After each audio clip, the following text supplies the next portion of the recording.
कमला class में पढ़ाई कर रही थी। तभी उसके आसपास बैठी चुड़ैलें उसे भला बुरा कहने लगती हैं।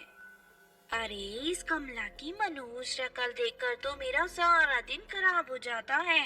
पता नहीं इसे हमारे कॉलेज में किसने एडमिशन दे दिया। हाँ, तो ठीक कहती है। मुझसे भी इसकी बदसूरत शक्ल बर्दाश्त नहीं होती। इसके कान तो बहुत ही बेकार और लंबे हैं।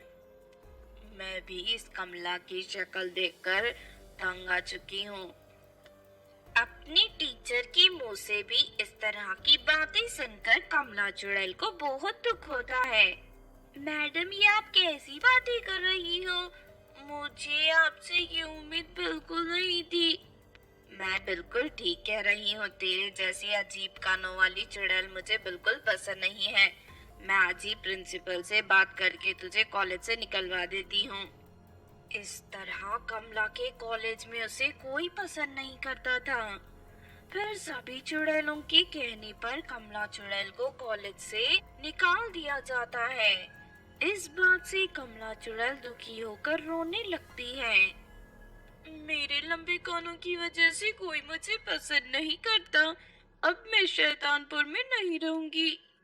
उसके बाद कमला चुड़ैल शैतानपुर को छोड़कर वहां से चली जाती है। चलते चलते वो एक तालाब के किनारे पहुंच जाती है।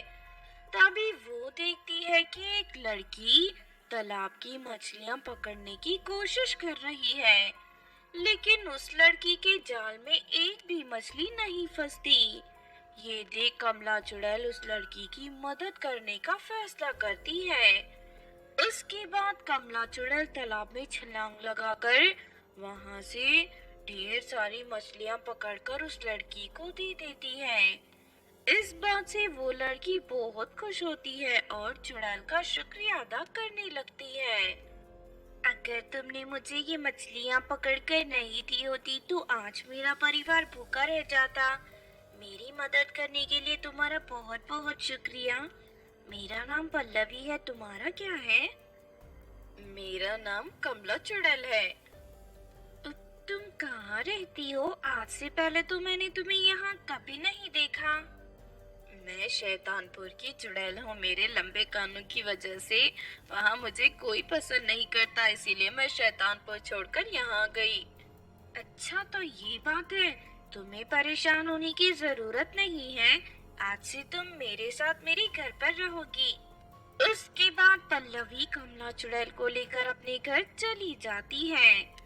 पल्लवी कमला चुड़ैल को रहने के लिए अपने घर का एक कमरा दे देती है। लेकिन अगले दिन गांव में चुड़ैल आने की बात सभी लोगों को पता चल जाती है। तो सुन पल्लवी, तू इस लंबे कान वाली चुड़ैल को अपने घर पर क्यों रख रही है? अगर ये चुड़ैल हम सबको मार कर खा गई तो उसका जिम्मेदार कौन होगा? हाँ हाँ, बिरजू चाचा बिल्कुल ठीक कह रहे हैं। ये चुड़ैल इस गांव में नहीं रह सकती। तू इसी वक्त यहाँ से भगा दे इसे, वरना हम सब मिलकर इस चुड़ैल को जलाकर मार देंगे। नहीं नहीं, मेरा यकीन करो, ये चुड़ैल बहुत अच्छी है। ये तुम में से किसी को कोई नुकसान नहीं पहुंचाएगी। पल्लवी गांव वालों को समझा ही रही थी कि तभी अचानक एक जादूगरनी अपने जादुई झाड़ू में उड़ती हुई गांव में दाखिल हो जाती है। उस जादूगरनी का खतरनाक रूप देख सभी गांव वाले डर के मारे तर-तर कांपने लगते हैं। अरे नहीं, ये दुष्ट जादूगरनी फिर से हमें परेशान करने गांव में आ गई। अब इसके कहर से हमें कौन बचाएगा? तभी वो जादूगरनी अपनी थैली से ढेर सारे कव्वे निकालकर हवा में छोड़ देती है। फिर वो सारे कव्वे अपने मुंह से आग उगलकर गांव वालों के घरों में आग लगाने लगते हैं। ये देख सभी गांव वाले दुखी होकर रोने लगते हैं। लेकिन तभी कमला चुड़ैल हवा में उड़ने लगती है और एक एक कर सभी कौवों को पकड़कर उन्हें मार डालती है। अरे नहीं, ये चुड़ैल अचानक यहाँ कैसे आ गई? ठहर जा चुड़ैल, मैं भी तुझे जलाकर राख कर दूंगी। इससे पहले कि जादूगरनी कुछ कर पाती, कमला चुड़ैल फौरन उसे पकड़कर जमीन पर गिरा देती है। उसके बाद कमला जादूगरनी की पिटाई करने लगती है। नहीं नहीं, मुझे छोड़ दे चुड़ैल। मैं वादा करती हूँ आज के बाद मैं दोबारा इस गांव में कभी नहीं आऊंगी। फिर कमला चुड़ैल के डर से जादूगरनी वहां से भाग जाती है। ये देख सभी गांव वाले बहुत खुश होते हैं और कमला चुड़ैल की तारीफ करते हुए उसका शुक्रिया अदा करने लगते हैं। इस तरह सब कुछ ठीक हो जाता है। उस दिन के बाद से कमला चुड़ैल हंसी खुशी पल्लवी के साथ उस गांव में रहने लगती है। किसी राज्य में तारा नाम की खूबसूरत राजकुमारी रहती थी। राजकुमारी को सुंदर सुंदर पक्षी पालने का बहुत शौक था। फिर एक दिन राजकुमारी तारा नगर के बाजार में घूम रही थी कि तभी उसे एक दुकान पर ढेर सारे सुंदर पक्षी दिखाई देते हैं। उन पक्षियों की सुंदरता देख राजकुमारी तारा उन पर मोहित हो जाती है। उसके बाद राजकुमारी दुकान पर बैठी औरत को ढेर सारे स्वर्ण मुद्राएं से भरी एक थैली पकड़ाकर उसे सारे पक्षी खरीद लेती है। फिर महल जाकर राजकुमारी उन सभी पक्षियों को अपने कमरे में रखकर उन्हें पालना शुरू कर देती है। लेकिन फिर एक रात अचानक राजकुमारी के कमरे में एक चुड़ैल दाखिल हो जाती है। उसके बाद चुड़ैल कमरे में मौजूद सभी पक्षियों को पकड़कर अपने साथ ले जाती है।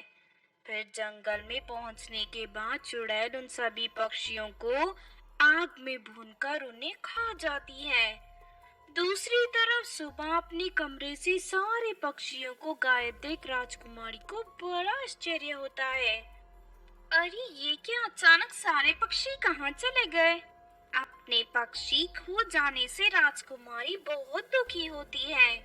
फिर अगले दिन राजकुमारी बाजार में मौजूद उसी दुकान में पहुंच जाती है जहां से पिछली बार उसने पक्षी खरीदे थे। राजकुमारी इस बार भी दुकान में मौजूद सारे पक्षी खरीदकर अपने महल ले जाती है। इस बार मैं इन पक्षियों को खोना नहीं चाहती, इसीलिए मैं रात को कड़ा पहरा लगवा दूंगी। फिर राजकुमारी अपने कमरे में दो दासियों को पहरे पर बैठा देती है, लेकिन रात होते ही वो चुड़ैल फिर से राजकुमारी के कमरे में दाखिल हो जाती है। चुड़ैल अपनी जादुई शक्ति से कमरे में मौजूद दासियों को गहरी नींद में सुलाकर फिर से सारे पक्षी उठाकर वहां से चली जाती है।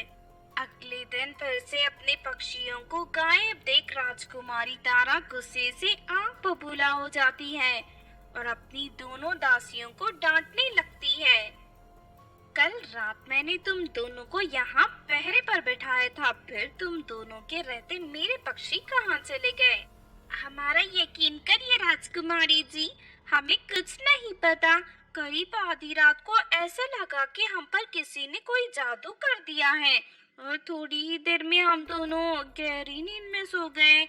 उसके बाद क्या हुआ हमें कुछ नहीं पता। दोनों दासियों की बात सुनकर राजकुमारी को बड़ा आश्चर्य होता है। उसके बाद राजकुमारी फिर से बाजार की उसी दुकान पर पहुंचकर उस औरत से पक्षी खरीदने की बात करने लगती है। मुझे माफ कर दीजिए राजकुमारी जी, दरअसल कल रात को मेरी दुकान के रखे सारे पक्षी चोरी हो गए, इसीलिए मैं आज आपको पक्षी नहीं दे सकती। तभी उस औरत के पास एक दुकान वाला आकर उसे बताता है कि रात को उसकी दुकान से भी सारे पक्षी चोरी हो गए। इस तरह पक्षी चोरी होने की बात सुनकर राजकुमारी को बड़ी हैरत होती है। इसका मतलब कोई जानबूझकर पक्षियों को चुरा रहा है। आखिर वो कौन हो सकता है? चाहे कुछ भी हो जाए, मुझे सच्चाई का पता लगाना ही होगा। उसके बाद राजकुमारी परिदेश में रहने वाली अपनी सहेली सानिया परी को फोन करके महल बुला लेती है। फिर सानिया परी के आते ही राजकुमारी से पक्षियों की चोरी होने की बात बताकर दुखी हो जाती है। मेरे रहते तुम्हें किसी बात की चिंता करने की जरूरत नहीं है तारा, मैं उस पक्षी चोर को पकड़ कर ही रहूंगी। उसके बाद सानिया परी अपनी जादुई छड़ी घुमाकर वहाँ एक सोने का जीता जागता तोता प्रकट कर उसे राजकुमारी के कमरे में रख देती है। रात होते ही हमें उस चोर के बारे में सब पता चल जाएगा। फिर करीब आधी रात को चुड़ैल चोरी छुपे राजकुमारी के कमरे में दाखिल हो जाती है। तभी उसकी नजर सोने के तोते पर पड़ती है। अरे भाई, ये मैं क्या देख रही हूँ? ये तोता तो पूरे सोने से बना है। जरूर ये बहुत ही खास तरह का तोता होगा। आज तो मैं इस तोते को बड़े मजे से तल कर खाऊंगी।